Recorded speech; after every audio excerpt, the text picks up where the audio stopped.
بسم الله الرحمن الرحيم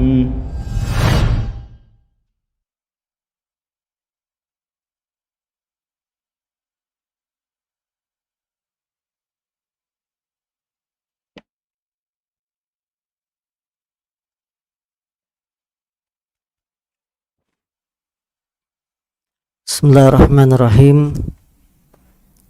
Assalamualaikum warahmatullahi wabarakatuh.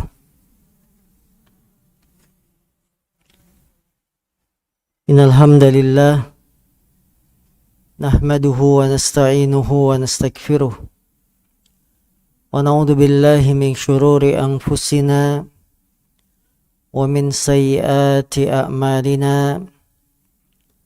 May yahdihillahu fala mudilla lah wa may yudlil fala hadiya lah. Ashhadu an la ilaha illallah wahdahu la syarika lah wa ashhadu anna Muhammadan abduhu wa rasuluhu la nabiyya ba'dah. Qala Allah tabaraka wa ta'ala ya ayyuhalladzina amanu taqullaha haqqa tuqatih wa la tamutunna illa wa antum muslimun.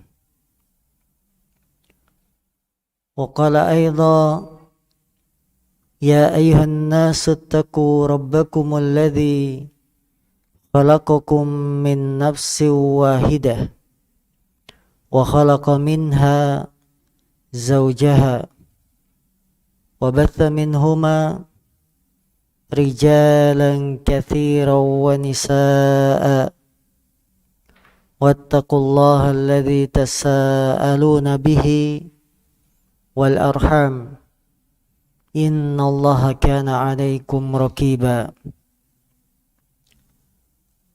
Fa inna asdaqal hadis kitabullah wa khairal hadi hadi Muhammadin sallallahu alaihi wasallam wa syarrul umuri muhdatsatuha fa inna kulla muhdatsatin bid'ah wa kulla bid'atin dalalah wa kulla dalalatin finnar. Ukhti muslimah, saudariku yang dimuliakan Allah subhanahu wa ta'ala.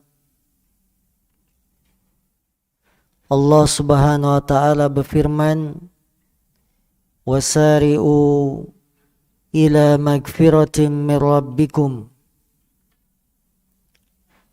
dan bersegeralah kalian menuju ampunan Rabb kalian. Wa jannatin arduhas samawati wal ard, dan bersegeralah kalian menuju surga yang luasnya seluas langit dan bumi. Di dalam ayat ini Allah memerintahkan kita untuk bersegera menuju ampunan Allah, menuju amalan yang bisa membawa kita ke dalam surga Allah subhanahu wa ta'ala. Maka Bapak Ibu, ukhti muslimah, ibu-ibu yang dimuliakan Allah, bersegera minta ampun kepada Allah ketika kita salah. Bersegera taubat kembali kepada Allah ketika kita terjatuh di dalam dosa. Bersegera beramal soleh yang dapat menghantarkan kita ke dalam surga. Surga yang luasnya seluas langit dan bumi. Apabila ibu-ibu punya keinginan baik, disegerakan. Jangan ditunda-tunda sebelum pikiran nanti akan berubah. Ingin beramal soleh, segerakan. Ingin sedekah, segerakan. ingin memberikan orang tua nafkah, segerakan. Karena nanti setan akan membisikkan hal-hal yang membuat niat baik kita jadi berubah.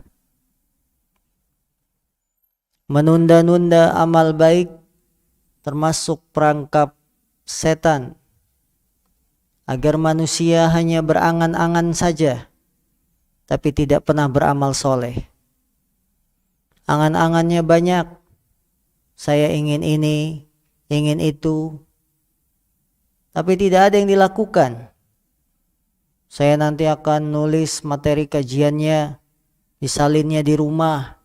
Sampai rumah, sibuk dengan pekerjaan, sibuk dengan anak, lupa.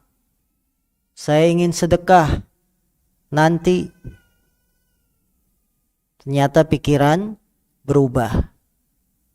Berubah karena ngelihat baju ada yang lebih bagus. Maka ibu-ibu yang dimuliakan Allah, apa yang menjadi rencana kita berupa kebaikan, segerakan, jangan diulur-ulur. Ingin bayar hutang, segera bayar. Jangan nunggu jatuh tempo. Ingin berkurban, segera berkurban. Ingin berangkat haji, berangkat haji. Tidak usah mikir nanti saya miskin, uangnya habis, tidak ada. Bersegeralah menuju ampunan Rabb kalian dan segera menuju surga. Barangkali karena kita menunda-nunda, telat, Allah haramkan kita dapat kebaikan. Ada satu kisah yang sangat menarik. Di zaman Nabi SAW ada seorang yang bernama Abdullah As-Sanabihi. Abdullah bin Sanabihi. Beliau tinggalnya sezaman dengan Nabi, tapi di Yaman, di daerah Yaman. Dan Abdullah bin Sanabihi tidak pernah melihat Nabi, tidak pernah berjumpa dengan Rasul SAW, padahal satu zaman. Karena menunda-nunda tidak berangkat ke Madinah, menunda-nunda tidak berangkat ingin ketemu Nabi, kemudian rindu ingin bertemu Nabi pun sampai. Akhirnya Abdullah bin Sanabihi memutuskan untuk hijrah ke Madinah, pindah tempat tinggal ke Madinah. Berangkatlah Abdullah Sanabihi, keinginan besar berjumpa dengan Rasul. Rasa kangennya sudah tidak bisa ditahan, ingin berjumpa dengan Nabi. Ketika berangkat sampai daerah namanya Juhfah. Juhfah adalah perbatasan masuk ke Madinah. Beliau istirahat dulu sejenak di sana dan mendapati ada kafilah dagang yang datang dari Madinah. Maka Abdullah bin Sanabihi berkata, "Ada kabar apa dari Madinah? Ada kabar apa dari Madinah?" Kemudian kafilah dagang ini mengatakan, "Kami baru saja menguburkan Nabi Muhammad SAW 5 hari yang lalu.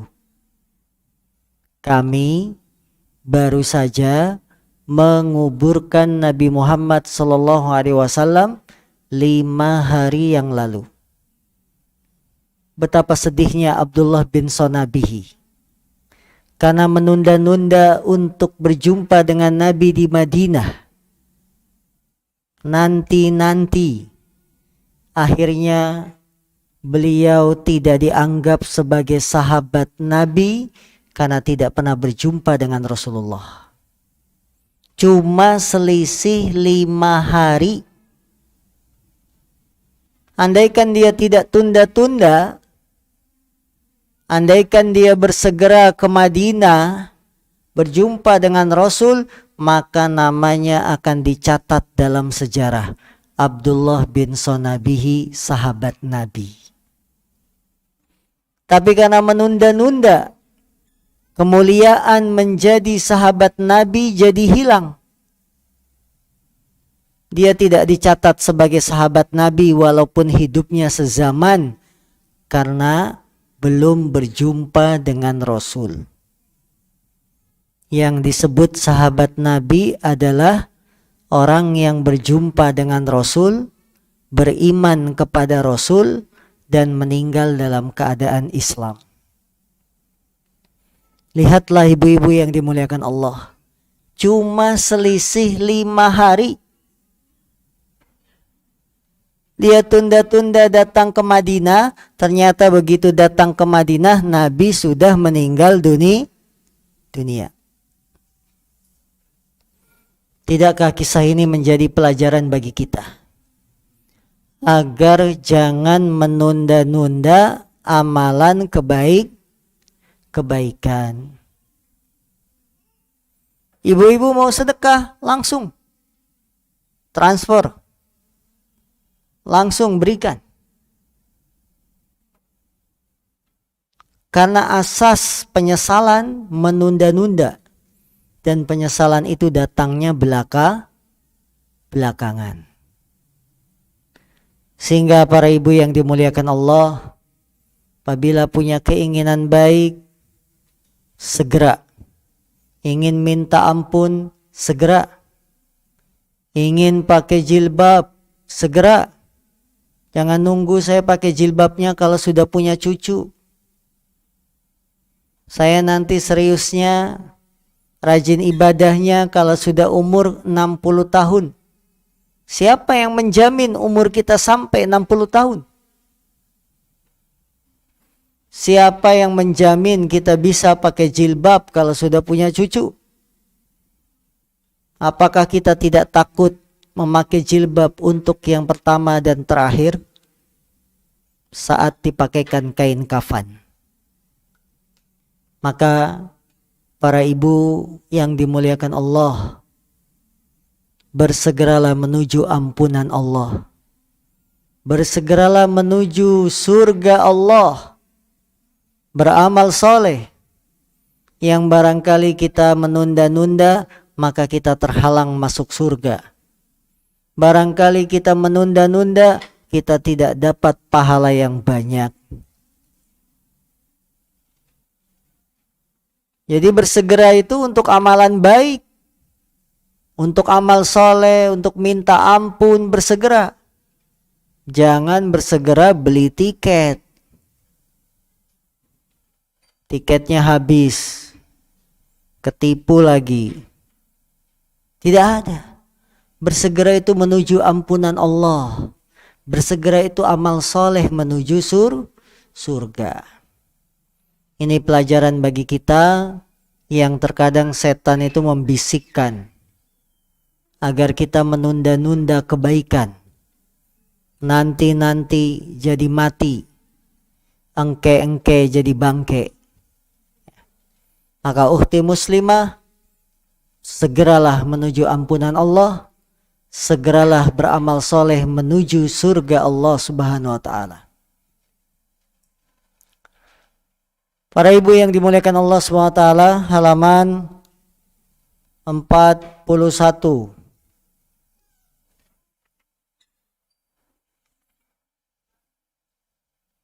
Poin ke-11.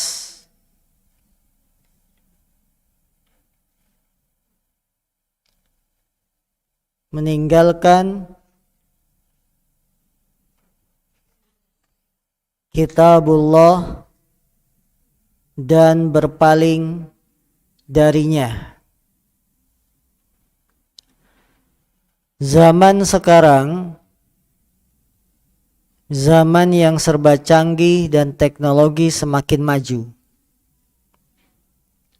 Maka perangkap-perangkap musuh Allah, bagaimana menjauhkan kaum wanita dari Al-Quran, perangkap-perangkap yang dibuat oleh musuh-musuh Islam, ditambah lagi dengan godaan dari setan. Dibuatlah aplikasi-aplikasi yang bisa melalaikan wanita muslimah sehingga sibuk dengan gadgetnya, meninggalkan Quran. Dibuatlah media-media sosial yang menjauhkan kita dari Quran, sehingga banyak para wanita yang sibuknya hanya dengan media sosialnya. Al-Quran ditinggalkan, tidak dibaca, apalagi dipelajari.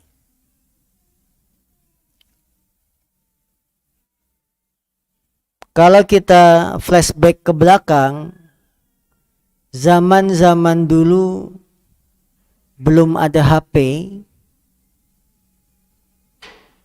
kehidupan kita lebih nyaman, lebih istiqomah.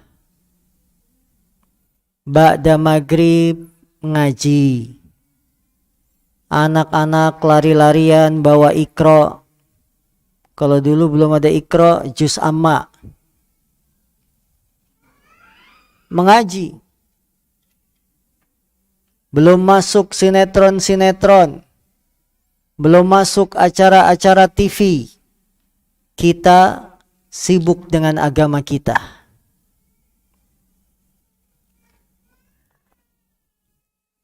Bahkan para aktivis-aktivis, mahasiswa, mereka ketika naik kendaraan umum baca Quran. Nah, ini masih saya dapati dulu. Bagaimana naik bis umum, masih ada yang membaca Al-Quran. Naik kereta, masih ada yang membaca Al-Quran. Tapi ketika HP semakin canggih, dengan nama-nama yang indah, smartphone, membuat manusia sibuk dengan HP-nya. Bahkan frekuensi antara membaca Quran dengan membaca pesan di WA, banyakan mana ibu-ibu? Banyakan WA. Pesan di WA isinya sampai 100, habis dibaca. Tapi pesan dari Allah yang berupa ayat-ayat Al-Quran, kadang satu hari kita tidak baca Quran. Ini sebuah kemunduran, sebuah perubahan zaman yang harusnya kita sikapi dengan bijak. Kenapa dulu kita bisa mengaji, kita bisa dekat dengan Quran, tapi sekarang kita malah dekatnya dengan HP, dengan media sosial, dengan novel-novel, sehingga membuat Al-Quran ditinggalkan, berpaling dari Al-Quran. Al-Quran ini adalah pedoman, hudal linnas, petunjuk bagi manusia. Kalau ibu-ibu beli barang elektronik baru, pasti ada buku petunjuk cara mengoperasikan. Beli kendaraan, pasti ada buku petunjuknya. Beli barang-barang yang perlu dirakit, ada buku petunjuknya. Untuk apa buku-buku petunjuk tersebut? Membimbing kita agar barang-barang yang sudah dibeli ini dipasang sesuai aturan, dipakai sesuai aturannya. Begitulah Al-Quran. Allah turunkan buat petunjuk kita. Petunjuk dalam kehidupan sehari-hari, petunjuk dalam ibadah, petunjuk dalam muamalah agar tidak salah. Bagaimana dalam Al-Quran kita diperintahkan salat, wa aqimus shalah, wa atuz zakah. Tegakkan salat, bayar zakat. Dalam puasa kita diperintahkan ikuti petunjuknya, ada dalam Quran. Karena kalau tidak mengikuti petunjuk kita akan salah jalan. Dan itulah yang dilakukan manusia di zaman sekarang. Ketika berpaling dari Al-Quran, salah jalan. Pemuda-pemudi di zaman kita, generasi-generasi yang sudah hidup dengan smartphone-nya, mereka pegang kemana-mana HP, mereka bawa, mereka baca, bahkan barang yang sekarang sering dibawa ya HP. Sehingga Al-Quran ditinggalkan. Petunjuk Allah ditinggalkan. Jadinya apa? Semakin banyak manusia yang menyimpang. Tidak sesuai aturan dan petunjuk Allah. Muda-mudi yang dilihat sekarang sinetron, konser, film-film, novel yang dibaca. Quran kemana? Ditinggalkan. Bahkan banyak di antara mereka yang belum fasih baca Quran. Siang malam habis hanya untuk hal-hal duniawi. Tidak kembali kepada Allah Subhanahu wa ta'ala. Yang terjadi akhirnya apa? Pergaulan bebas. Karena yang dilihat HP.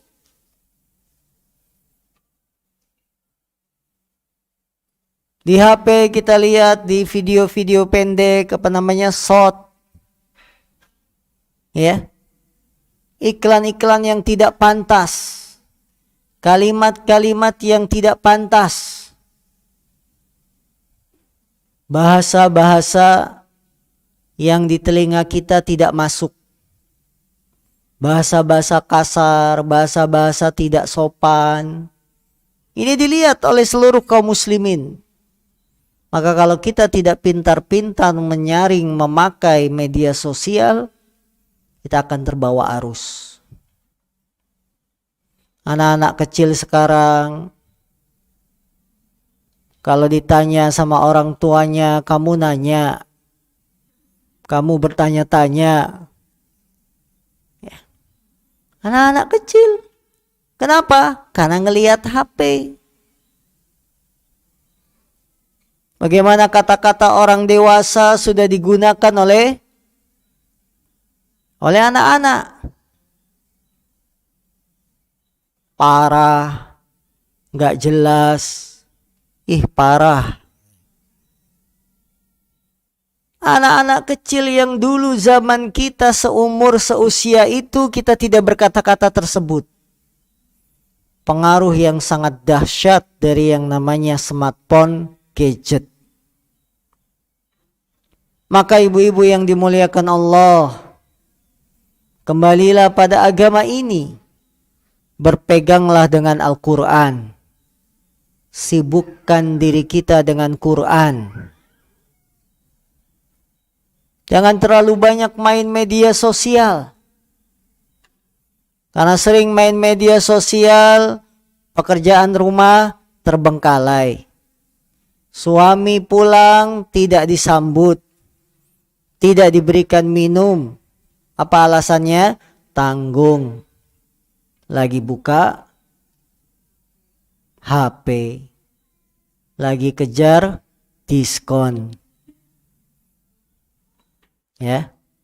Tanggal berapa sekarang? 7.888. Nah, ini kaum muslimin yang dimuliakan Allah.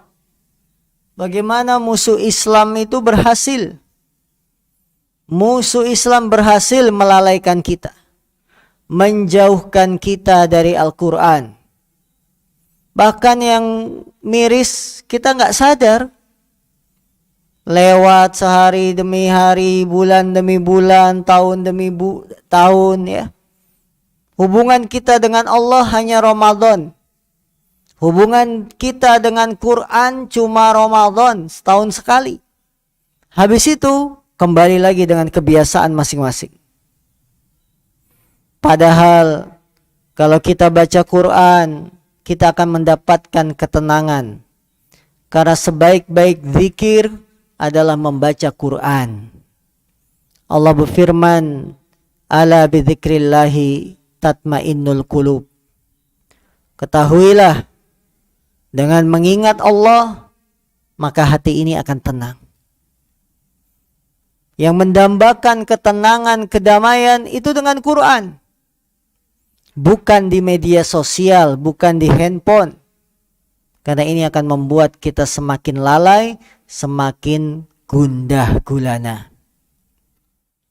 Apa yang lagi viral, diikuti, dibicarakan, padahal tidak semuanya benar. Sehingga Al-Quran yang jelas-jelas petunjuk malah kita lupakan. Karena itu ibu yang dimuliakan Allah, nasihat bagi saya pribadi dan juga seluruh kaum muslimin, para ibu-ibu ukhti muslimah, sisihkan waktu kita, sempatkan waktu kita untuk baca Al-Quran. Habis subuh, ibu-ibu baca Quran. Subuh sekarang selesai jam 5-10 menit. Baca Quran dulu.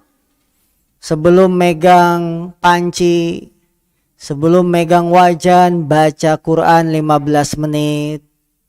Ya sudah, hampir setengah 6. Baru setelah itu ibu-ibu siapin sarapan, masak air, dan lain-lain. Tapi Quran dibaca habis subuh. Baca Quran, zikir pagi, baru setelah itu kita aktivitas. Jangan habis subuh pegang HP. Habis subuh pegang HP, Qurannya tidak, maka seharian kita akan meninggalkan Quran. Terutama ketika ada suami di rumah, sibuk dengan suami. Tatap wajah suami yang ganteng. Jangan natap suami sambil ngelihat HP. Makan malam satu meja bersama suami, ajak anak-anak duduk bareng di meja makan. Manfaatkan kesempatan kumpul ini saling bertanya, berkomunikasi. Jangan sibuk masing-masing.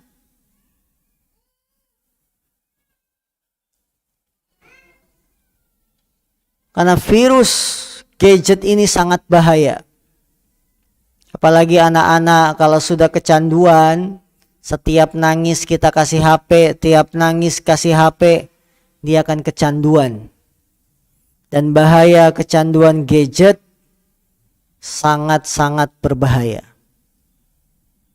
Maka yang ingin hidupnya sehat, yang ingin ekonominya lancar, jangan banyak main HP, banyak kerja, banyak zikir, fokus, banyak baca Quran. Anak-anak muda sekarang maunya enak, kerja maunya hasilnya besar. Tapi apa? Malas. Pagi-pagi nongkrong. Kalau bahasa Jawanya ngejagong. Duduk-duduk, ngopi, megang HP. Tidak bekerja. Bagaimana mau berhasil? Seorang itu harus semangat. Ihris ala ma yanfa'uk wasta'in billah. Semangatlah untuk mendapatkan apa yang bermanfaat bagimu dan minta tolonglah kepada Allah. Dan minta tolong kepada Allah diantaranya wasta'inu bis sabri was salah. dan minta tolonglah kepada Allah dengan kesabaran dan sholat. Baca Quran. Kalau Quran sudah ditinggalkan, ini yang dikhawatirkan oleh Nabi kita Sallallahu Alaihi Wasallam. Melalui ayat Quran Allah mengatakan, wa qala Rasul, ya Rabbi, inna qaumi ittakhadhu hadzal Qur'ana mahjura. Rasul Sallallahu Alaihi Wasallam berkata, wahai Rabbku, sesungguhnya kaumku telah menjadikan Quran ini sesuatu yang diacuhkan, ditinggalkan.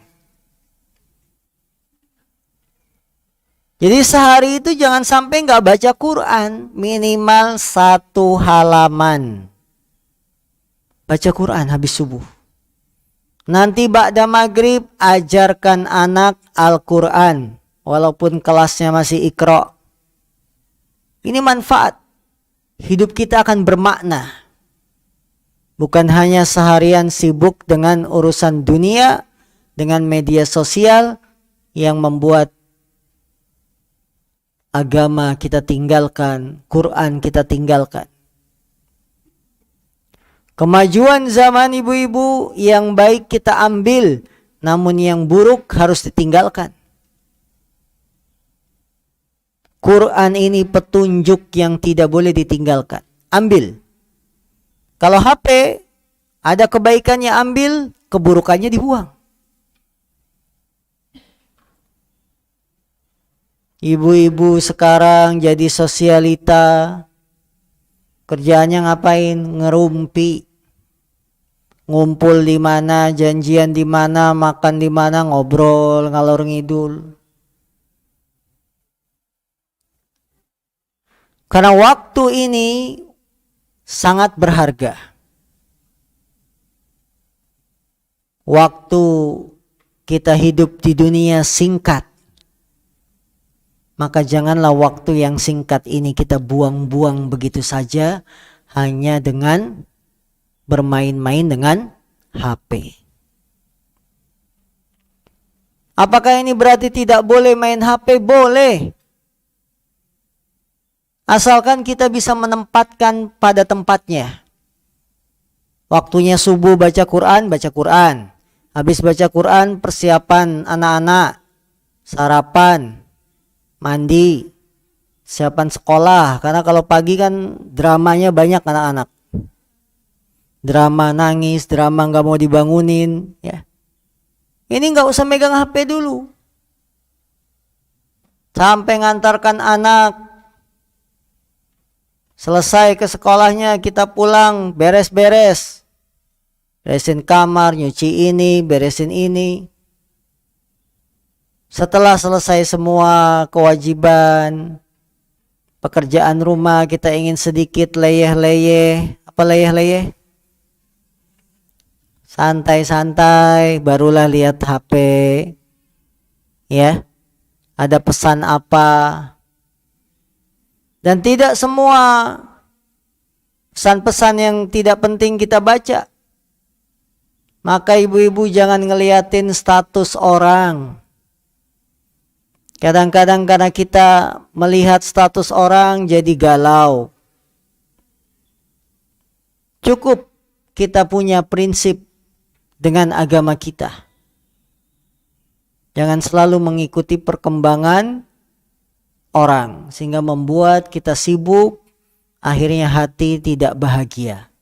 Kebahagiaan itu kalau kita sibuk fokus dengan diri kita sendiri. Justru kesengsaraan itu kalau kita ingin tahu urusan orang. Ya. Ini. Jadi Al-Quran petunjuk yang jelas yang harus kita ikuti. Adapun petunjuk-petunjuk lain yang tidak jelas.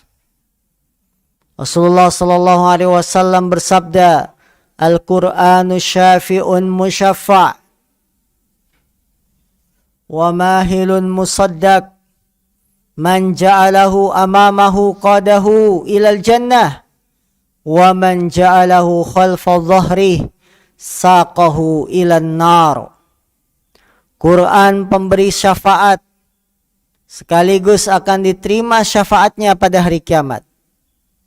Dia adalah perhiasan yang dapat dipercaya. Barang siapa yang menjadikan Quran di depannya, niscaya akan menuntunnya ke surga. Tapi yang menjadikan Quran di belakang punggungnya, dia akan digiring ke neraka. Na'udzubillahi min dzalik. Baca terjemahannya Al-Quran, pahami sedikit demi sedikit. Dan sekarang alhamdulillah terjemahan Quran sudah banyak. Ini petunjuk.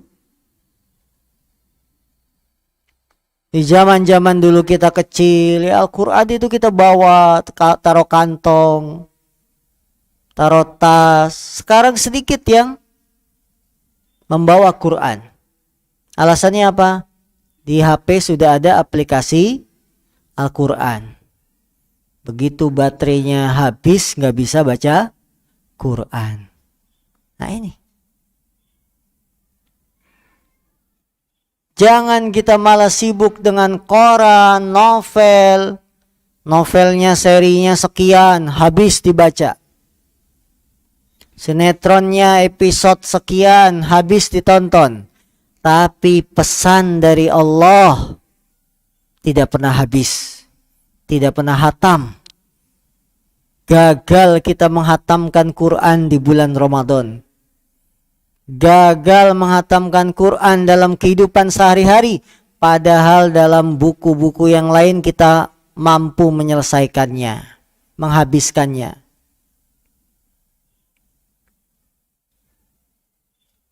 Maka ibu-ibu yang dimuliakan Allah Subhanahu wa taala, mari sama-sama kita berubah sebelum terlambat.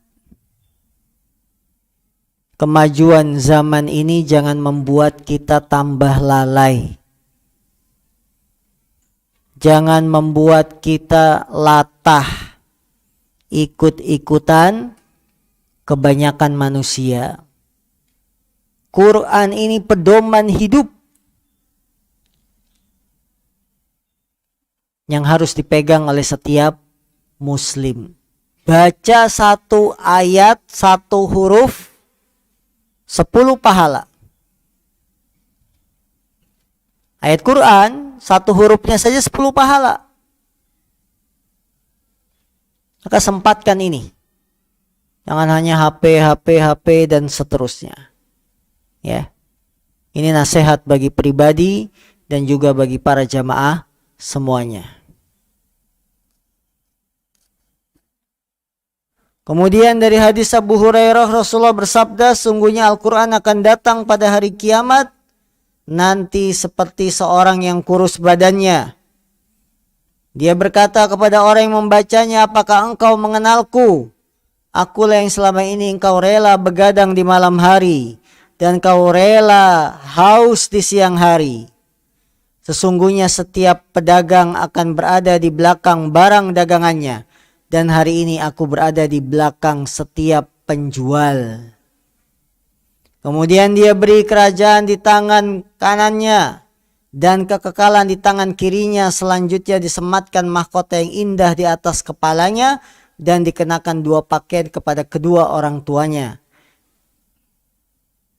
Kemuliaan Quran tidak bisa ditandingi oleh siapapun. Maka ibu-ibu, anak kita itu bisa Iqra lewat tangan kita. Bisa Al-Fatihah lewat tangan kita, itu lebih manfaat. Jangan anak kita bisa Iqra sampai Iqra 6 lulus lewat guru ngaji. Rugi. Bisa Al-Fatihah lewat guru ngaji, rugi. Bagaimana bisa seorang tua dipakaikan mahkota kalau dia mengajarkan Quran pada anaknya? Jadi ibu-ibu harus bisa program. Pokoknya semua anak saya lulus Iqra lewat tangan saya. Jangan lewat guru ngaji, TPA. Ibunya kemana? Main HP. Pengennya santai, kan enak. kalau masuk TPA. Pagi di sekolah, sore TPA, kita tinggal sama gurunya, kita nungguin sambil main HP. Sudah selesai TPA, kita jemput, bawa pulang. Jangan begitu. Hidup itu harus ada pengorbanan. Kalau kita cinta anak, cinta suami, harus berkorban. Ingin masuk surga harus berkorban. Jangan maunya serba instan, serba enak. Anak tidak diajarin baca Quran. Tidak diperintahkan sholat, mengandalkan guru, mengandalkan pesantren. Tidak. Rubah. Pola pikir hidup kita dirubah. Jangan hanya anak dipesantrenkan, kemudian kita lepas tangan. Ingin apa? Inginnya santai. Gak bisa. Tanggung jawab besar orang tua kepada anaknya. Ya ayyuhalladzina amanu qu anfusakum wa ahlikum nara. Wahai orang-orang yang beriman, jagalah diri kalian dan keluarga kalian dari api neraka. Ini tanggung jawab orang tua. Maka diri kita membatasi, memegang HP, anak juga dibatasi. Ibu-ibu, anaknya umur-umur berapa? Masih muda-muda ya ibu-ibu ya. Anak-anak masih 3 bu ya.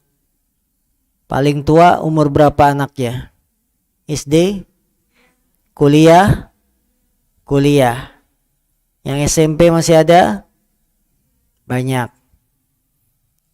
Buat peraturan di rumah. Kamu tidak boleh pegang HP, tidak dibelikan HP kecuali setelah lulus SMA. Kalaupun sekarang ingin main HP orang tua, ada waktunya hari libur, hari Ahad, durasi 1 jam. Selebihnya sekolah, selebihnya ngaji. Seperti itu. Jangan anak-anak SD dibelikan HP. Banyak. Dibiarkan bermain dengan teman-temannya, bawa HP, nongkrong di pohon mana, di tempat mana, sambil main HP. Yang dilihat apa? YouTube. Yang dilihat apa? Game. Gak ada. Kalau ibu-ibu ingin selamat generasi Islam ini, anak-anak kita jangan dikasih HP kecuali lulus SMA. Kalau sekarang ingin minjem HP kita, itu pun dijadwal. Dan harus tegas. Dengan buat peraturan saja, kadang-kadang kita masih kecolongan. Anak main di rumah temannya. Temannya dikasih HP sama orang tuanya. Akhirnya dia ngelihat HP temannya. Itu padahal sudah kita atur. Bagaimana lagi kalau anak kita sendiri kita belikan HP?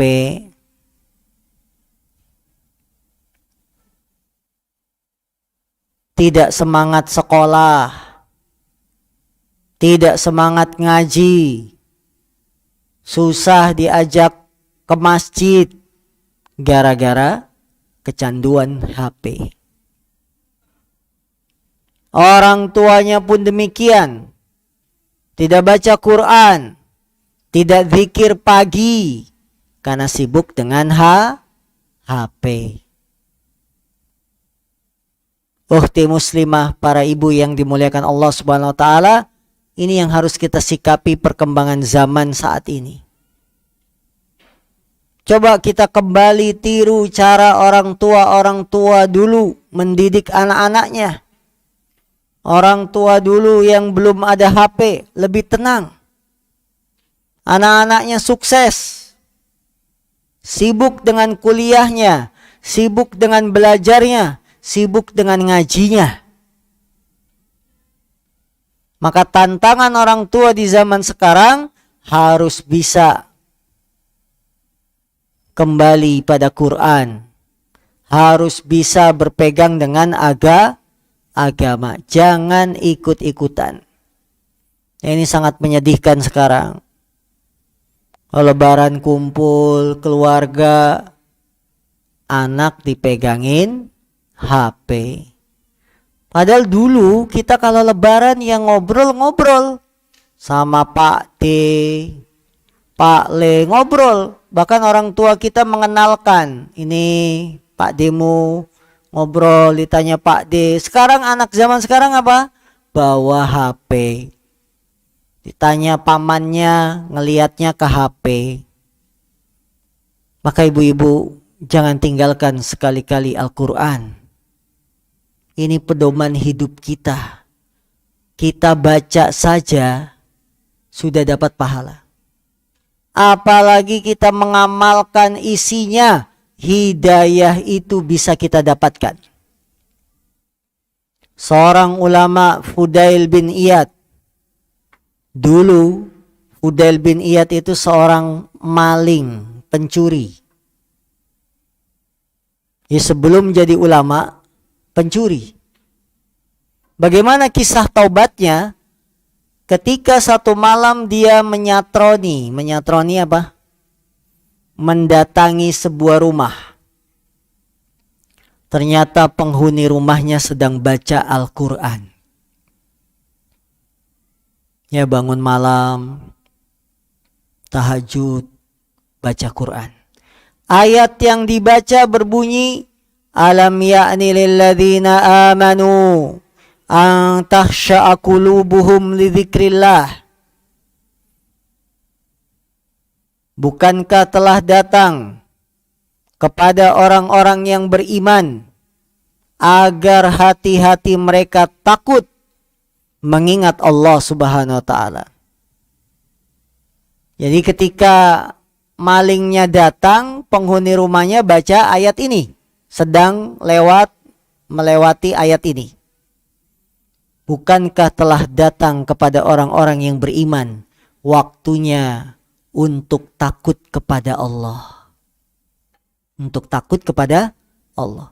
Fudail bin Iyad ketika dengar ayat ini langsung al-an, sekaranglah waktunya untuk takut kepada Allah. Tobatlah dia, tidak jadi maling dan langsung meninggalkan profesinya sebagai pencuri.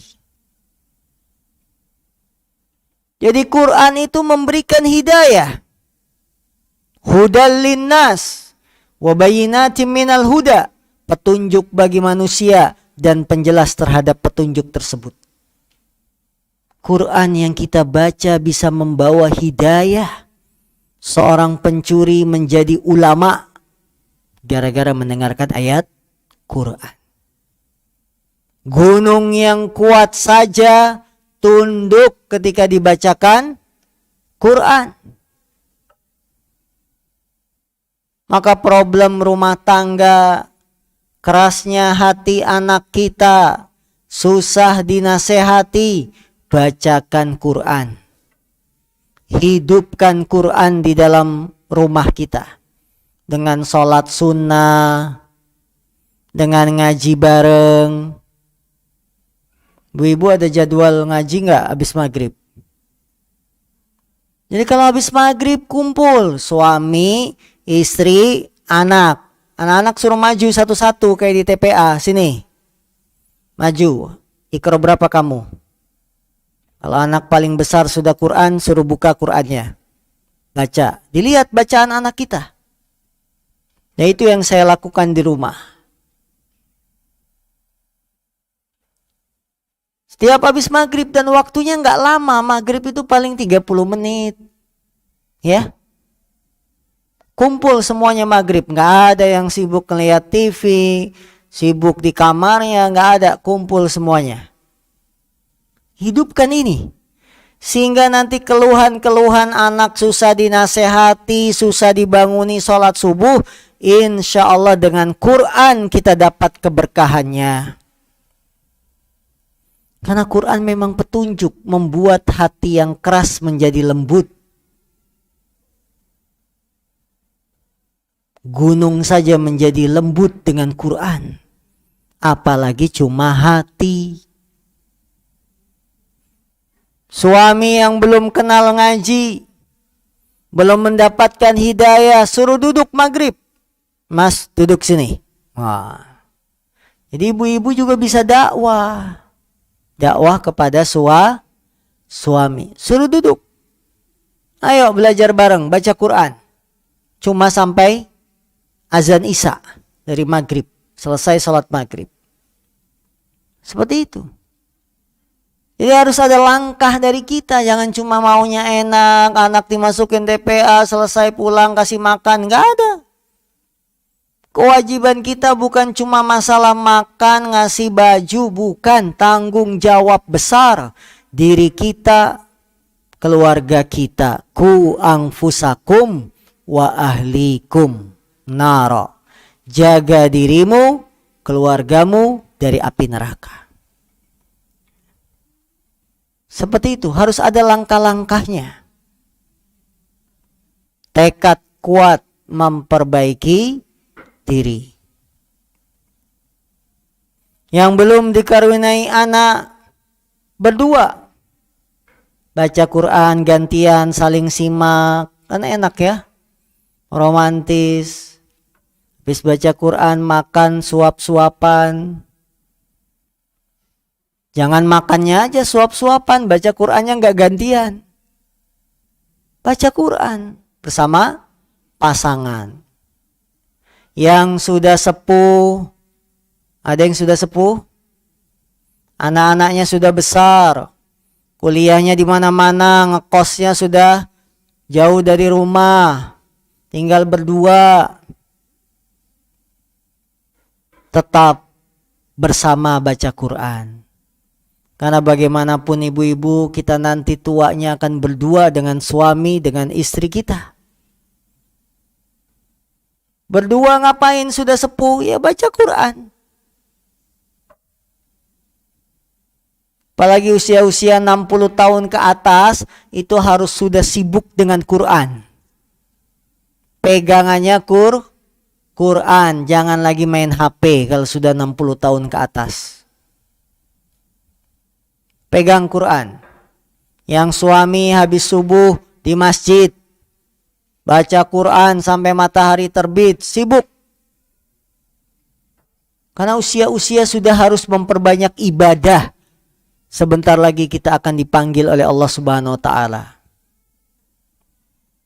Rasulullah juga bersabda, "Alaika bidzikrillah wa tilawatil Quran, fa innahu ruhuka fis sama wa dzikruka fil ard." Hendaklah engkau berzikir kepada Allah dan membaca Quran. Karena Quran itu adalah rohmu di langit dan zikirmu di dunia. Quran, zikir kita di dunia. Roh nyawa kita di langit. Kebaikan seseorang dengan baca Quran. Hatinya bersih, tenang, khusyuk dengan zikir. Para sahabat Nabi, mereka yang masuk Islamnya belakangan rata-rata karena mendengar Quran. Sebutlah sahabat Umar bin Khattab masuk Islam, di antara sebabnya karena mendengar saudaranya baca Quran. Karena Quran ini hidayah. Sahabat Adi bin Abi Hatim, dulunya kafir, kemudian masuk Islam karena mendengar ayat Quran. Am khuliqu min ghairi syai'in am humul khaliqun. Apakah mereka diciptakan tanpa sesuatu, ataukah mereka menciptakan diri mereka sendiri? Sebuah ayat yang membuat hati Adi bin Abi Hatim seolah-olah terbang. Apakah mereka diciptakan tanpa sesuatu, tanpa pencipta, ataukah mereka menciptakan diri mereka sendiri? Allahu Akbar. Jadi hidayah Quran itu sangat hebat. Banyak orang mendapat hidayah masuk Islam karena Quran sampai zaman hari ini. Maka yang ingin anaknya baik, yang ingin keluarganya baik, tenang, kembali pada ajaran agama. Problem-problem rumah tangga itu banyak terjadi karena kita menjauh dari agama. Suami nggak sholat, istri nggak sholat, istri nggak pakai jilbab. Akhirnya berantem, bertengkar. Nanti sudah bertengkar, sudah terucap kata cerai, baru apa? Menyesal, nanya ustadz. Ustadz kebagian berantemnya doang. Ya. Kemarin ada yang nelpon, sudah talak 3. Kalau sudah talak 3, istri tidak bisa kembali pada suaminya. Kalau ingin kembali, si istri harus dinikahi orang lain dulu. Kemudian diceraikan baru bisa kembali pada suami lamanya. Nah ini kemarin pertanyaannya sudah talak 3 tapi suaminya masih sayang sama istrinya. Gak mau pisah. Nah gimana? Dulu waktu marah gak inget, gak ngitung. Ini 1. Marah lagi, oh ya ini talak 2. Harusnya kan ingat. Begitu sudah talak 3 baru menyesal. Ditelisik-telisik ternyata apa? Pasangan yang jauh dari Quran. Yang hanya sibuknya dagang, sibuknya dengan dunia, menyebabkan keretakan rumah tangga. Maka ibu-ibu, tidak semua itu bisa dibeli dengan uang. Tidak semua orang bahagia dengan uang. Kebahagiaan itu justru di hati. Kebahagiaan itu justru dengan mengingat Allah. Kebahagiaan itu ketika berzikir, membaca Quran. Di situ justru kebahagiaan akan kita dapat. Gak bisa semuanya itu dibeli dengan uang. Pikirnya kalau pulang bawa uang banyak, istri jadi adem. Enggak. Adem secara fisik, hatinya gersang. Hatinya panas, tidak disentuh ayat Quran. Kemudian sebelumnya lagi ada masalah juga. Pengusaha besi. Orang kalau kerjanya jualan besi itu mainannya kan sudah penghasilan besar ibu-ibu. Tapi terjadi masalah, istrinya kelilit hutang em-eman. Coba, suami sudah memberikan nafkah begitu besar, kok bisa istri malah kelilit hutang? Maka keberkahan itu harus kita cari. Ternyata ditelusuri istrinya sibuk sendiri di rumah. Kurang perhatian suami. Suami hanya kerjanya nyari nafkah, ngasih duit, cari nafkah, ngasih duit. Akhirnya si istri dengan banyak duit dia buka usaha. Buka usaha, melihat jalan, modal. Biasa. Pengusaha kalau sudah mulai besar akan didatangi orang-orang yang menawarkan pinjaman. Ibu mau nggak buka toko kedua, cabang di sini, cabang di sana. Pinjaman diambil, terlena dengan dunia, tidak sholat, tidak baca Quran. Namanya usaha, ada naik, ada turun. Ketika usaha turun, kena pandemi 2 tahun, hutang semakin membengkak buganya. Saudaraku, ukhti muslimah, itulah kehidupan dunia. Kalau kita jauh dari Allah, jauh dari Quran, jauh dari keberkahan, yang kita lihat enak, punya suami pengusaha besi, kaya, belum tentu damai. Maka kedamaian itu di hati, kebahagiaan itu di hati, bukan di benda-benda yang kita punya. Apa kata Nabi? Laisal gina bikasratil ard, walakinnal gina ginan nafs. Bukanlah orang kaya itu yang banyak barang-barangnya, banyak duitnya, banyak propertinya. Itu bukan orang kaya. Tapi orang kaya adalah yang cukup hatinya, ginan nafs, yang hatinya cukup dengan apa yang Allah beri. Dia ingat akhirat, dia sering sedekah, dia bangun masjid, dia berangkat umroh, haji. Ini orang yang kaya, yang hatinya cukup dengan rizki yang Allah berikan. Bukan sekedar banyak barang, uang yang kita punya. Karena itu para ulama mengatakan, qanaah, harta yang tidak akan pernah punah, tidak akan pernah habis. Qanaah. Kalau duit akan habis.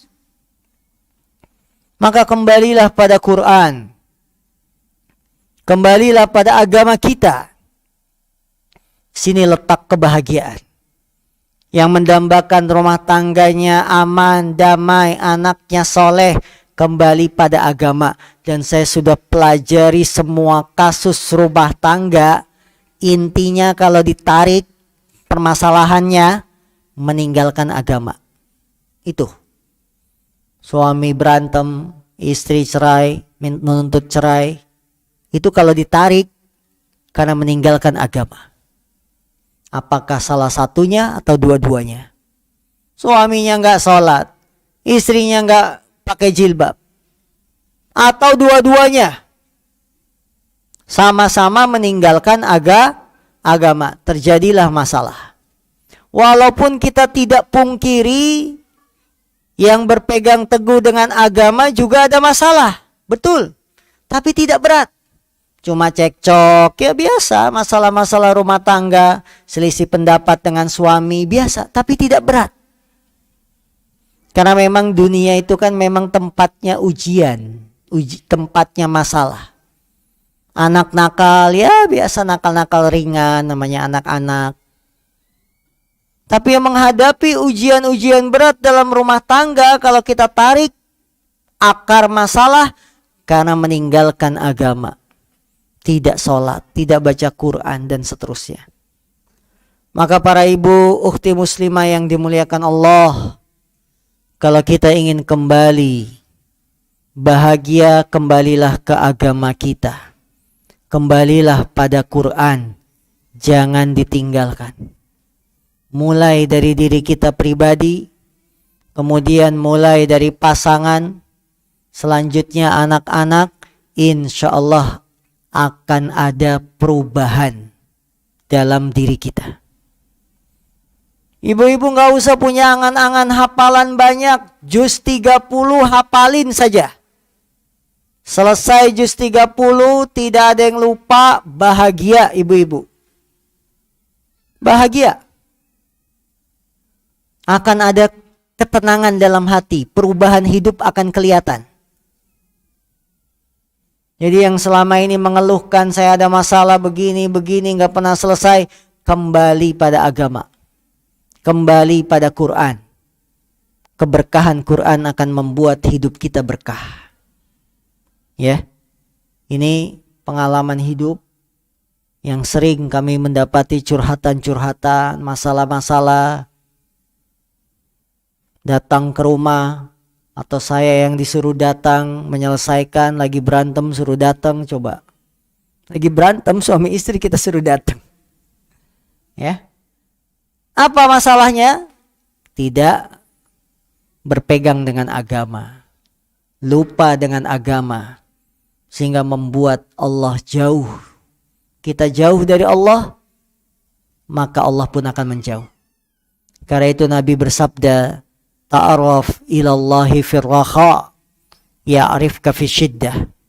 Kenalilah Allah ketika senang, bahagia, maka Allah akan kenal kita ketika sedang diuji, ketika sedang menghadapi masalah. Kalau kita lagi damai, lagi bahagia, nggak ada masalah, ekonomi bagus, suami lurus, anak-anak lempeng, kenali Allah. Sholat, baca Quran, bangun malam, kenali Allah saat kita sedang senang. Maka nanti satu saat ada masalah, sedang diuji, Allah akan kenal kita, Allah akan bantu kita, Allah akan tolong kita. Ini kunci dalam kehidupan. Halaman 49.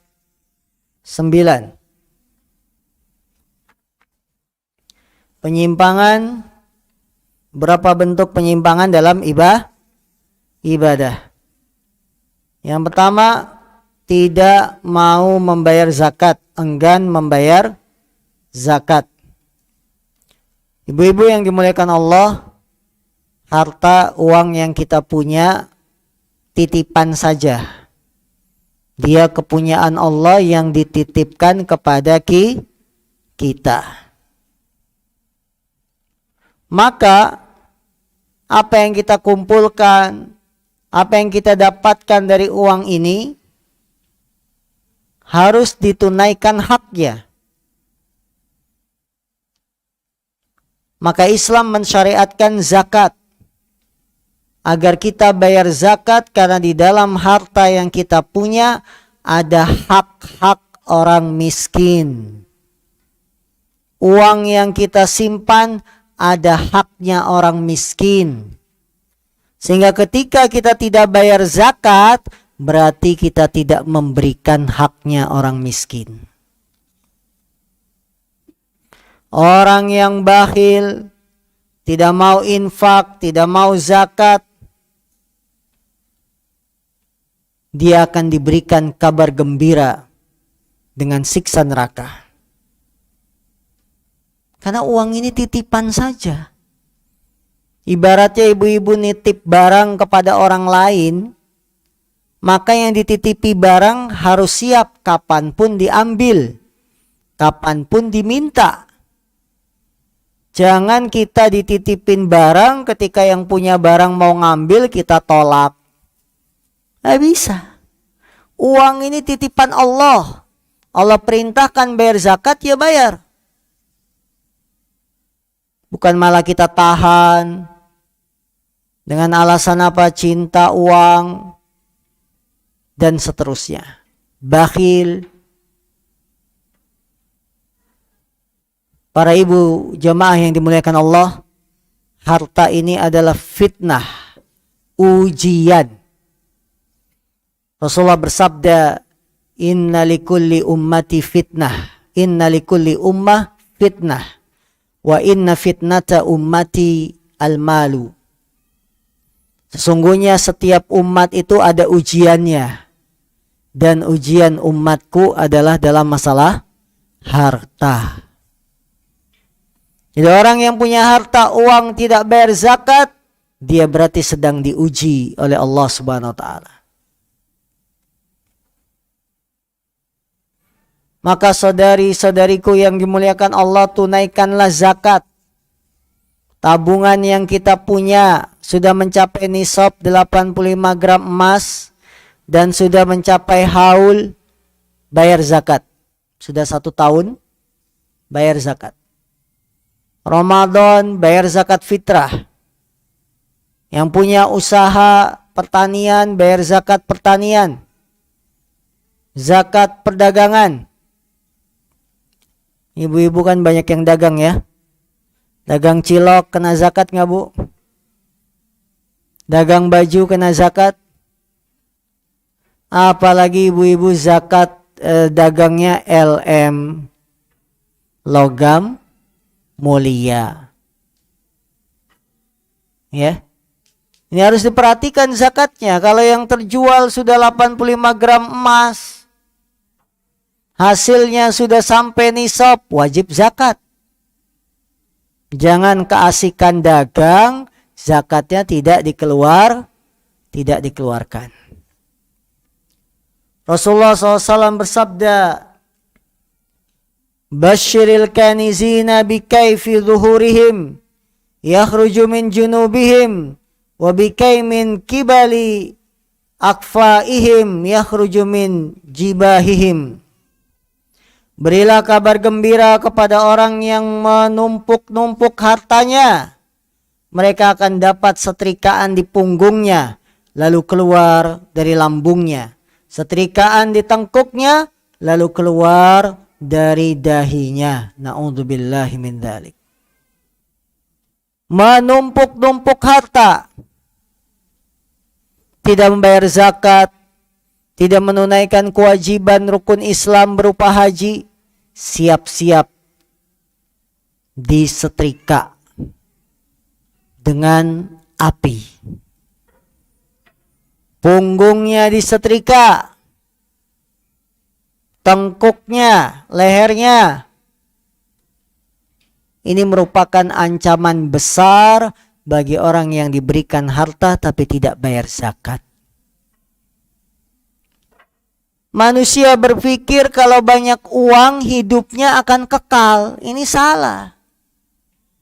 Hidup kita tidak akan kekal dengan banyak uang.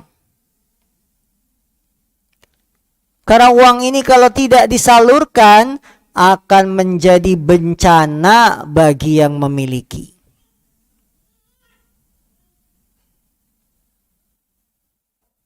Karena alasan menumpuk-numpuk harta, tidak pernah puas, akhirnya segala cara dilakukan. Korupsi, investasi, menipu dan seterusnya. Maka ibu-ibu takutlah dalam masalah uang, dalam masalah muamalah. Kadang-kadang agama kita itu diuji dengan masalah uang. Punya hutang, tidak bayar. Buka arisan, uangnya diambil, dibawa kabur. Buka investasi, nyata uangnya dibawa kabur. Hati-hati. Kebaikan agama kita kadang dilihat dari masalah uang. Terutama hutang.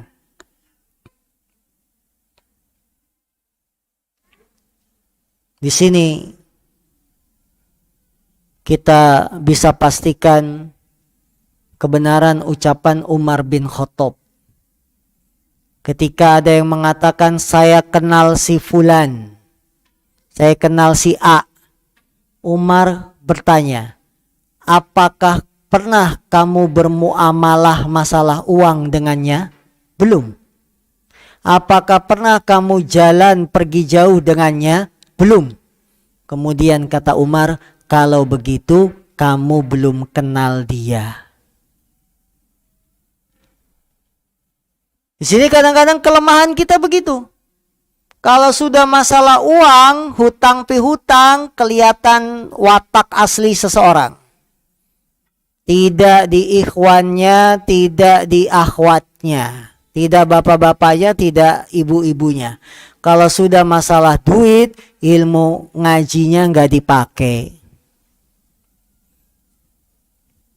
Tolong pinjemin uang. Kenapa? Buat siapa?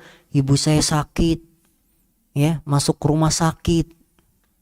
Nama ibu dipakai. Akhirnya kita yang dipinjemin uang merasa iba, kasihan, pinjam. Kita berikan. Ternyata bohong. Datang lagi ke yang lain dengan alasan yang sama buat berobat, beli obat ibu. Ini kan buat menarik rasa belas kasih orang, tapi hanya untuk menipu. Maka ketahuilah, saudari-saudariku ukhti muslimah, takutlah dengan uang ini. Karena ini ujian. Yang punya banyak uang tidak bayar zakat, alasannya sayang, nanti berkurang uang saya kalau dibayarkan zakat, siap-siap disetrika punggungnya, tengkuknya. Kemudian Rasulullah juga bersabda, barang siapa yang dikaruniai harta oleh Allah namun tidak menunaikan zakatnya, maka harta tersebut akan dirubah menjadi seekor ular besar yang botak yang memiliki 2 titik hitam di atas kedua matanya. Kelak pada hari kiamat, ular tersebut akan dikalungkan ke leher pemilik harta tersebut pada hari kiamat. Kemudian memakan dengan kedua tulang rahangnya, lantas mengatakan, aku adalah hartamu, aku adalah simpananmu. Sehingga jelas ibu-ibu yang punya logam mulia, perhiasan dihitung sekarang, nanti pulang ke rumah dihitung. Cincin yang dipakai sekarang ke pengajian 5 jarinya keisi semua, dihitung berapa gram itu 5 jari. Gelang tangan 2 di tangan dihitung berapa gram, gelang kaki di total. Kalau sudah sampai nisab, tahun depan bayar zakat. Yang gak bayar zakat, hartanya dirubah bagaikan seekor ular besar, botak lagi, yang dia akan dikalungkan kepada pemilik harta. Kemudian memakan dengan kedua tulang rahangnya sambil mengatakan, saya hartamu, saya simpananmu. Dililit tulang rahangnya, tulang rahangnya. Ancaman-ancaman ini menunjukkan yang tidak bayar zakat itu dosa besar.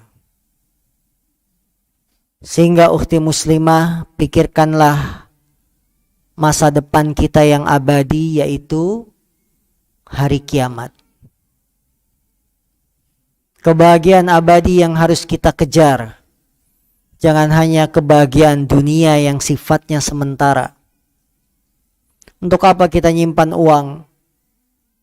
Biar bisa beli rumah, beli mobil, tapi tidak bayar zakat. Untuk apa? Untuk apa punya uang banyak tidak berangkat haji? Untuk apa? Fitnah, ujian saja.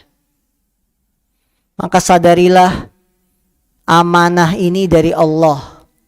Harta ini amanah, datangnya dari Allah, harus kita jaga dan harus kita salurkan. Kita berikan kepada yang berhak. Sehingga kita selamat dunia, apalagi nanti selamat di akhirat. Baik, cukup sampai di sini. Silakan ada pertanyaan, kami persilahkan.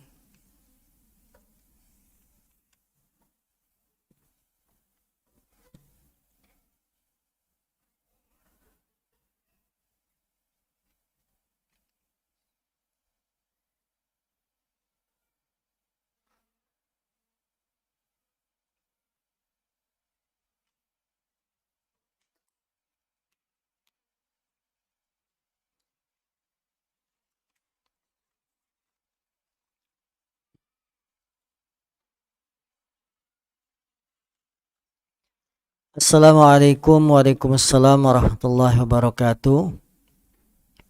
Saya baru belajar sunnah sedangkan suami masih awam, masih suka main game, jarang mengaji, jarang ke masjid.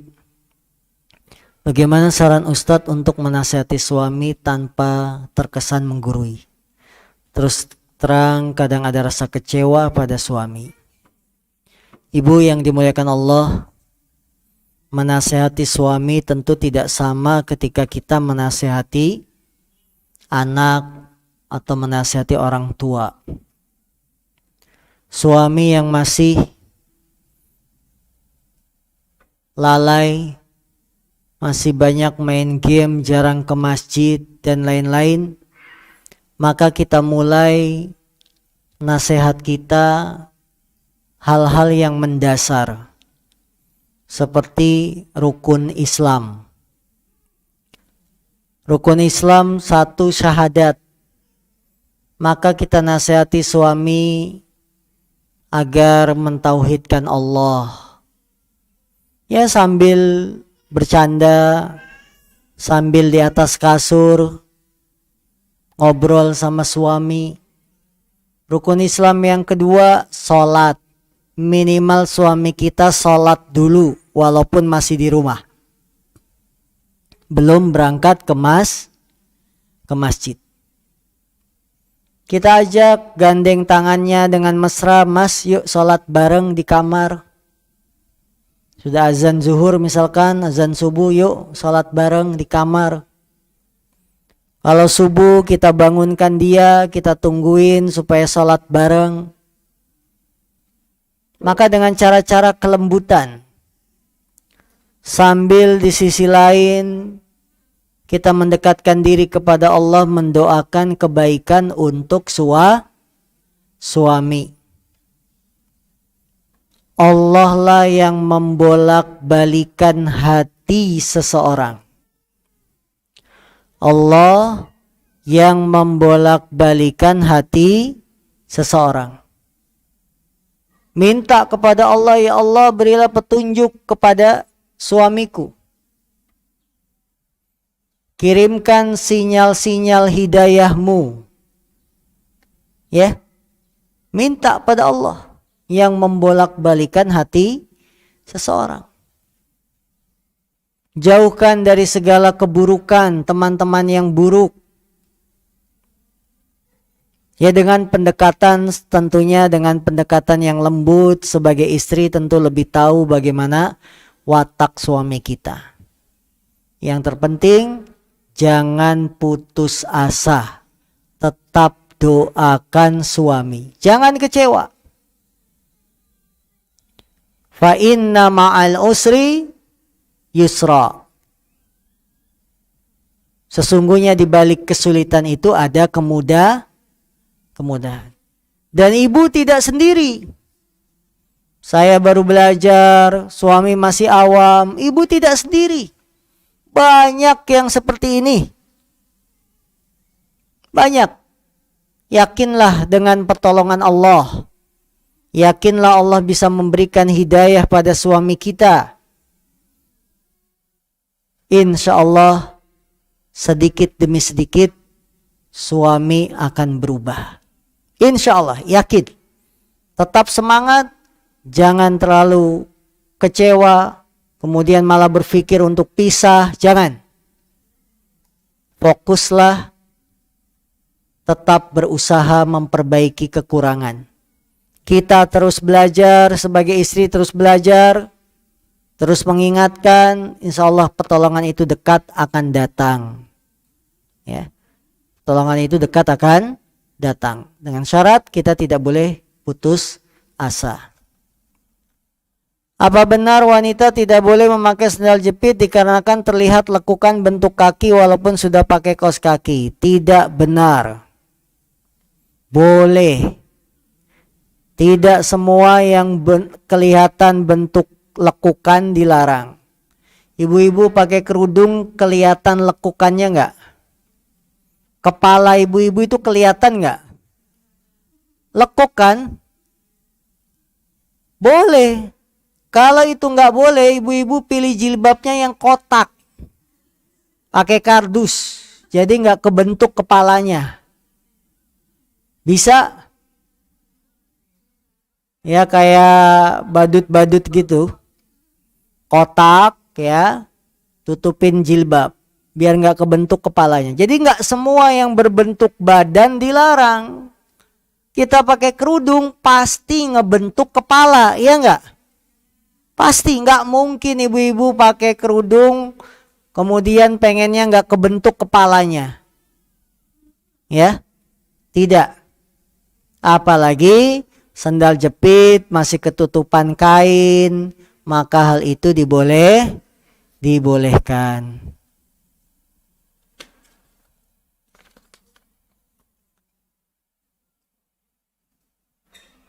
Jadi suami saya setiap pulang kampung atau pulang ke rumah orang tuanya, suami dianggap tamu.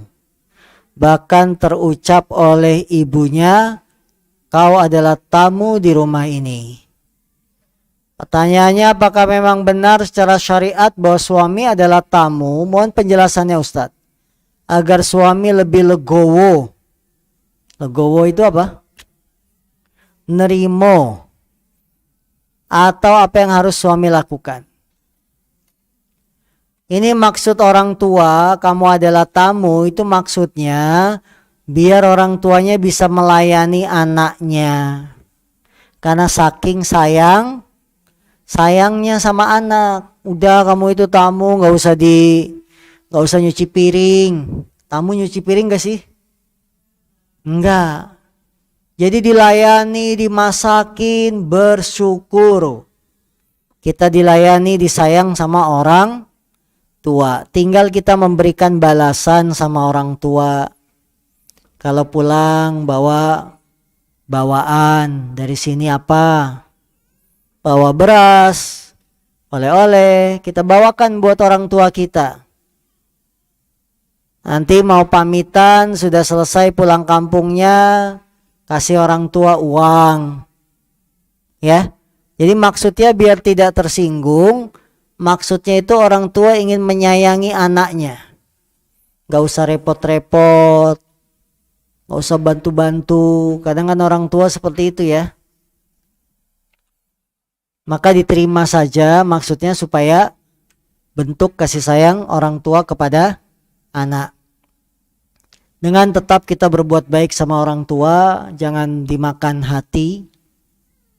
Kalau dimakan hati nanti kolesterol. Ya, naam. Kalau seorang punya perhiasan emas, misalnya gelang atau cincin, tapi yang dipakai, apakah ada zakat perhiasan tersebut? Ada. Ya, yang dipakai, yang tidak dipakai dihitung. Di jumlah ada berapa? Kalau sampai 85 gram emas dikeluarkan zakatnya.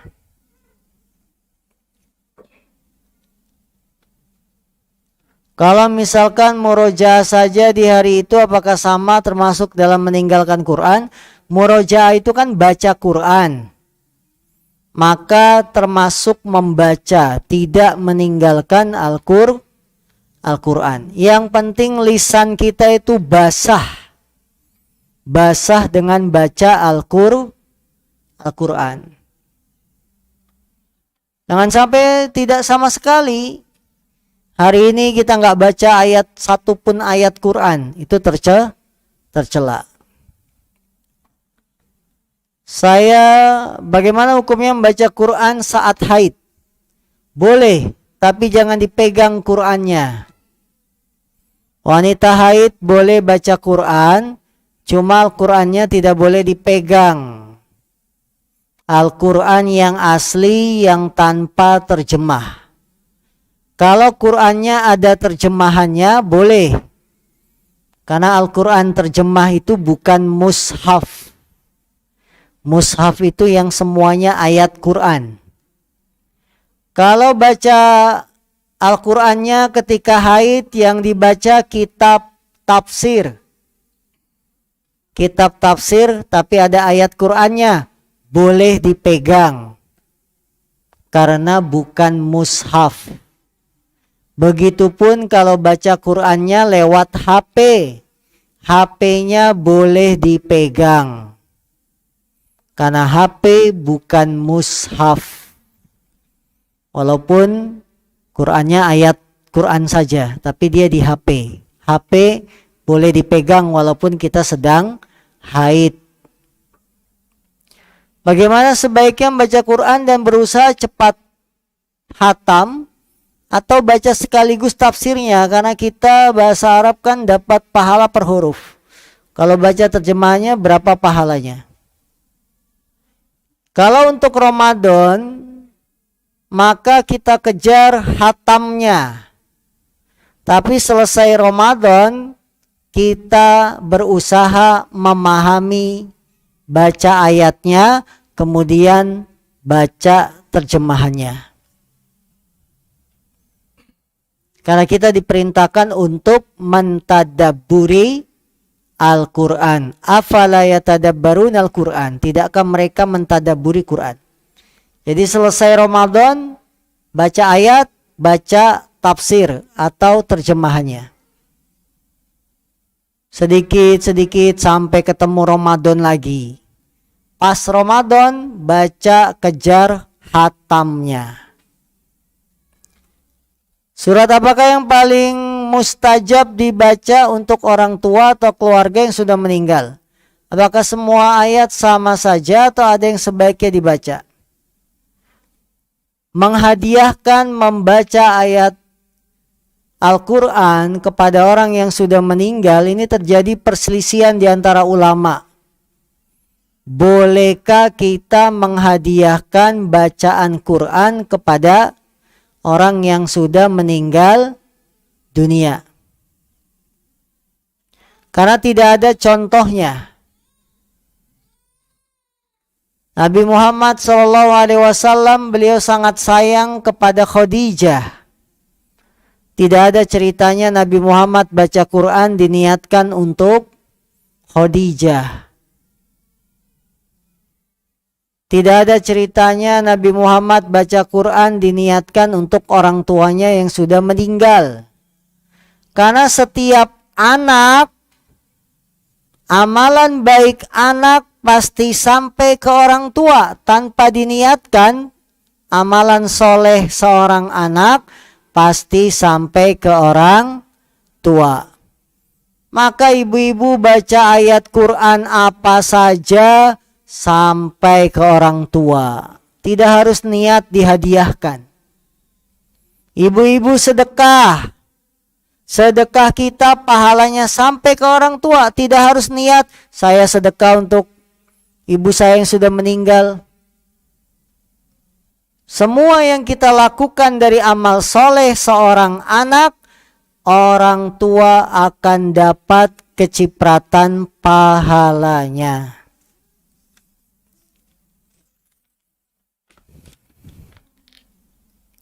Bagaimana cara memaafkan orang lain yang menghukumi hati kita tanpa tabayun sekalipun kepada kita? Contoh, fulana menyakiti saya, suuzon, hasad, tidak ikhlas, yang semisalnya dan disebarkan kepada orang banyak. Kemudian teman saya mendengar menyampaikan kepada saya, apa yang harus saya lakukan? Apa saya harus meluruskan kepada fulana tersebut? Mengapa dia menghukumi hati orang lain tanpa tabayun? Atau membiarkan saja atau memaafkannya? Menghukumi hati orang itu susah. Karena kita hanya diperintah menghukumi yang kelihatan, zohir. Yang lahir, bukan yang batin. Kita hanya bisa menghukumi yang lahir, bukan yang batin. Karena urusan hati, urusan seseorang sama Allah. Ada yang tahu hati orang? Tidak ada. Maka kita ngurusin hati orang tidak benar. Sahabat Usamah bin Zaid, sahabat siapa namanya? Usamah bin Zaid. Ketika perang, dia membunuh musuh yang sudah mengucapkan kalimat syahadat, la ilaha illallah. Jadi sahabat Usamah bin Zaid membunuh musuh yang sudah ngucapin syahadat. Orang kalau sudah ngucapin syahadat, dia muslim, tidak boleh dibunuh. Maka Nabi tanya, wahai Usamah, kenapa kamu bunuh orang yang sudah ngucapin syahadat? Bukankah dia muslim? Usamah bilang, wahai Rasul, dia ngucapin syahadat itu karena takut sama pedang saya. Ucapan Usamah, dia ngucapin syahadat karena takut pedang saya, ini ngurusin hati orang. Tahu dari mana? Ngucapin syahadat karena takut pedang. Maka Nabi bilang, apakah kamu sudah robek hatinya sehingga engkau tahu bahwa dia ngucapin syahadat karena takut pedangmu? Nabi ngucapinnya sampai 3 kali. Apakah sudah kamu buka robek hatinya sehingga kamu tahu kalau dia ngucapin syahadat itu karena takut pedangmu? Dari kisah ini kita tidak bisa menghukumi hati orang. Orang sudah ngucapin syahadat, lahirnya dia muslim. Lahiriahnya dia muslim karena ngucapin syahadat. Masalah hati, ngucapin syahadatnya karena takut pedang, ngucapin syahadatnya supaya tidak dibunuh, itu urusan lain. Kita hanya diperintah ngurusin lahir, bukan ngurusin batin. Makanya Nabi marah. Apakah sudah kamu robek hatinya sehingga kamu tahu bahwa dia ngucapin syahadat karena takut pedangmu? Dengan demikian ibu, kalau ada orang yang ngurusin hati kita, serahkan kepada Allah. Serahkan kepada Allah, biarkan, maafkan, berpalinglah dari orang bodoh. Termasuk prinsip hidup, supaya hidup kita tenang, maafkan orang yang bodoh. Allah berfirman, khudhil afwa wa'mur bil urf wa'arid anil jahilin. Allah berfirman, berilah maaf, perintahkan kebaikan, dan berpalinglah dari orang yang bodoh. Maka kalau ada teman kita ngurusin hati kita, berarti dia orang bodoh. Kata Allah, berpalinglah dari orang yang bodoh. Tinggalkan, maafin, tinggalin, selesai. Hidup ibu akan tenang. Tapi kalau dibawa pikiran, baper, jadinya lapar. Gak bisa tidur, kepikiran. Kalau sudah gak bisa tidur, kepikiran, badan kurus, tidak terurus, ya, sakit, cuma gara-gara si fulana. Maka solusinya, beri maaf, berpalinglah dari orang yang bodoh. Nah,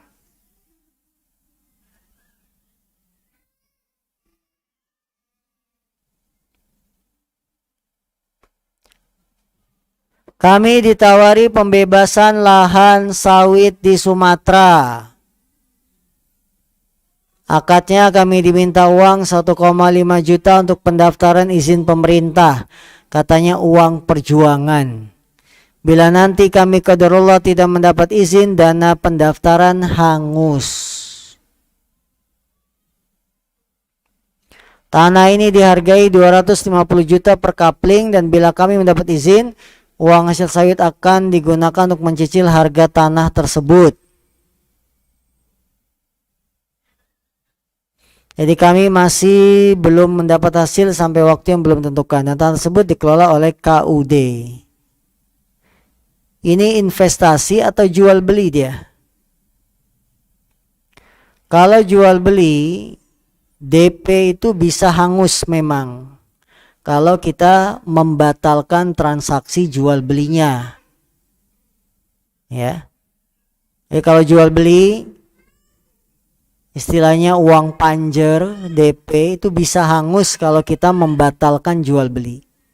Tapi kalau tidak batal, maka DP itu masuk dalam harga barang, harga yang dijual.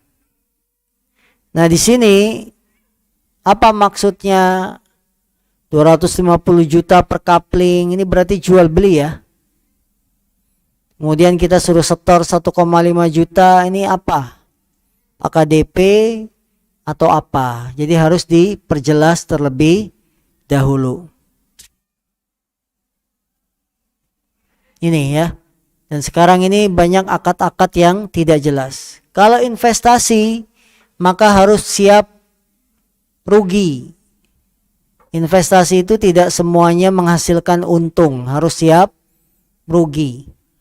Bedanya investasi, modal kita itu tidak dijamin utuh. Kalau minjamin uang, modal uang kita dijamin utuh kembali. Orang ngutangin, kita ngutangin ke orang, uang kita harus kembali utuh. Tapi nggak boleh ngambil untung kalau utang piutang. Investasi, modal kita tidak dijamin utuh, tapi kita boleh ngambil untung bagi hasil. Bolehkah sebagai seorang penuntut ilmu Quran fokus menuntut ilmu halaqah Quran saja, tidak belajar ilmu akidah, manhaj, adab, fikih, ibadah, dan muamalah? Tidak boleh. Yang justru harus kita pelajari, belajar tentang Allah, beribadah kepada Allah, tidak berbuat syirik. Ini harus dipelajari karena akan menghantarkan surga itu dengan tauhid, bukan dengan baca Quran. Tidakkah kita ingat hadis riwayat Muslim? Dia ngajarin Quran tapi salah niat, tidak ikhlas, akhirnya masuk neraka. Kenapa pengajar Quran masuk neraka? Karena dia nggak paham ilmu tauhid. Bahwa ngajar Quran itu harus karena Allah, ikhlas. Ini pelajaran apa? Pelajaran tauhid, ikhlas karena Allah, pelajaran tauhid. Jadi kalau kita cuma fokus Quran, ngajarin saja, tidak belajar tauhid, ini salah. Karena isi Quran justru sepertiganya tentang tauhid. Memerintahkan ibadah kepada Allah, tidak berbuat syirik. Apa manfaatnya kita pintar Quran tapi berbuat syirik? Ya, jadi harus tetap belajar apa? Akidah, tauhid, fikih. Fikih itu belajar tentang ibadah kita, yang ibadah itu tujuan hidup. Wa ma khalaqtul jinna wal insa illa liya'budun. Tidaklah aku ciptakan jin dan manusia kecuali untuk ibadah kepadaku. Bagaimana mungkin kita belajar Quran sementara kita tidak ibadah? Sepertiga isi Al-Quran tentang hukum. Sepertiga isi Quran tentang hukum. Hukum sholat, hukum zakat, puasa. Ini harus dilaksanakan. Karena kewajiban seorang hamba beribadah. Dan kalau kita wajib ibadah, maka harus belajar. Saya di rumah terbiasa membaca Quran dengan Quran yang memiliki terjemahannya. Pertanyaannya, apakah membaca Quran dengan Quran yang terjemahannya memiliki keutamaan atau balasan pahala yang sama dengan baca mushaf yang biasa? Kalau yang dibaca Quran terjemahan ini ayat Qurannya, ayat yang berbahasa Arabnya, pahalanya sama dengan mushaf.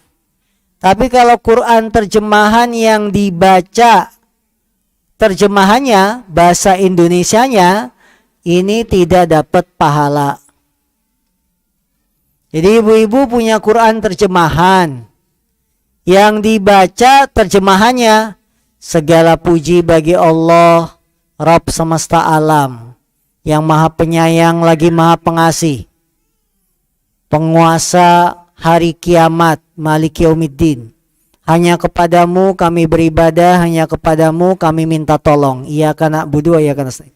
Arabnya nggak dibaca, baca cuma terjemahannya, nggak dapat pahala. Tapi kalau ibu-ibu baca Arabnya, alhamdulillahirabbil alamin, kemudian baca terjemahannya, dapat pahala. Jadi yang mendapatkan pahala itu kalau baca huruf hijaiyahnya, huruf bahasa Arab, ayat Qur'annya.